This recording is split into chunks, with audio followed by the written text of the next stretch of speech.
जब वह पहाड़ से नीचे उतरा तो बड़ी भीड़ उसके पीछे होली।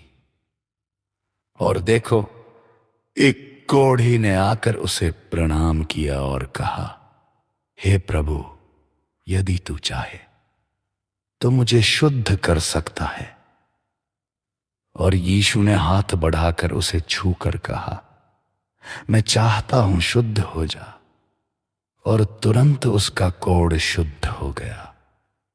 और यीशु ने उससे कहा, देख, किसी से न कहना, परंतु जाकर अपने आप को याजक को दिखा, और जो भेंट मूसा ने ठहराई है उसे चढ़ा, कि उन पर गवाही हो। शताब्दी का सेवक चंगा हो गया।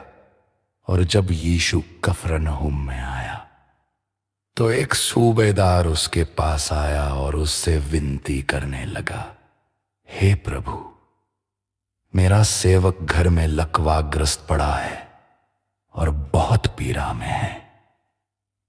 और यीशु ने उससे कहा, मैं आकर उसे चंगा करूंगा। सूबेदार ने उत्तर दिया, हे प्रभु, मैं इस योग्य नहीं कि तू मेरी छत तले आए। केवल वचन कह दे तो मेरा सेवक चंगा हो जाएगा।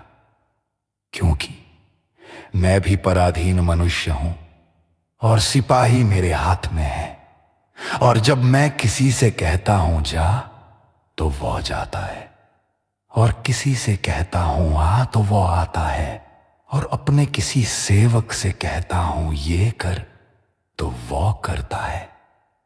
यह सुनकर यीशु चकित हुआ और अपने पीछे आने वालों से कहा, मैं तुमसे सच कहता हूं कि मैंने इस्राएल में भी ऐसा विश्वास नहीं पाया। और मैं तुमसे कहता हूं कि बहुत से लोग पूर्व और पश्चिम से आकर अब्राहम, इसहाक और याकूब के साथ स्वर्ग के राज्य में बैठेंगे, परंतु राज्य के संतान बाहर अंधकार में डाल दिए जाएंगे। वहां रोना और दांत पीसना होगा। यीशु ने सूबेदार से कहा, जा, और जैसा तूने विश्वास किया है वैसा ही तेरे लिए हो। और उसका सेवक उसी घड़ी चंगा हो गया।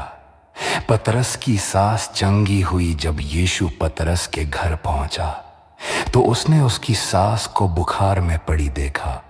उसने उसका हाथ छुआ और उसका बुखार उतर गया। वो उठकर उनकी सेवा करने लगी। जब शाम हुई तो लोग उसके पास बहुत से लोगों को लाए जिनमें दुष्ट आत्माएं थीं। उसने अपने वचन से आत्माओं को निकाला और सब बीमारों को चंगा किया, ताकि जो वचन यशाया भविष्यद्वक्ता के द्वारा कहा गया था वो पूरा हो। उसने आप ही हमारी दुर्बलताओं को उठा लिया और हमारी बीमारियों को उठा लिया। भावी शिष्यों की परीक्षा जब यीशु ने अपने चारों ओर बड़ी भीड़ देखी, तो उसने उस पार जाने की आज्ञा दी। तब एक शास्त्री ने उसके पास आकर कहा, हे गुरु, जहां कहीं तू जाएगा मैं तेरे पीछे हो लूंगा। यीशु ने उससे कहा, लोमड़ियों के भट्ट और आकाश के पक्षियों के बसेरे होते हैं, परंतु मनुष्य के पुत्र के पास सिर धरने की भी जगह नहीं। उसके चेलों में से एक और ने उससे कहा, हे प्रभु, पहले मुझे अपने पिता को गाड़ने दे। यीशु ने उससे कहा, मेरे पीछे आ जा और मरे हुओं को अपने मरे हुओं को गाड़ने दे। प्रभु यीशु तूफान को शांत करते हैं। जब वो नाव पर चढ़ा तो उसके चेले उसके पीछे हो लिए। और देखो, समुद्र में एक बड़ा तूफान उठा जिससे नाव लहरों से ढंक गई, परंतु वो सो रहा था। उसके चेलों ने उसके पास आकर उसे जगाया और कहा, हे प्रभु, हमें बचा, हम नाश हुए जाते हैं। उसने उनसे कहा, हे अल्पविश्वासी, तुम क्यों डरते हो? तब वह उठा और आंधी और समुद्र को डांटा और बड़ा सन्नाटा छा गया। परंतु वे अचंभा करके कहने लगे, ये कैसा मनुष्य है? आंधी और समुद्र भी इसकी आज्ञा मानते हैं। दुष्टात्माओं की सेना निकाली गई। जब वो उस पार गर्गसेनियों के देश में पहुंचा तो दो मनुष्य जिनमें अशुद्ध आत्माएं थी कब्रों से निकलकर उससे मिले। वे इतने भयंकर थे कि कोई उस मार्ग से नहीं जा सकता था। और देखो, वे चिल्लाकर कहने लगे, हे परमेश्वर के पुत्र यीशु, हमें तुझसे क्या काम? क्या तू समय से पहले हमें पीड़ा देने आया है?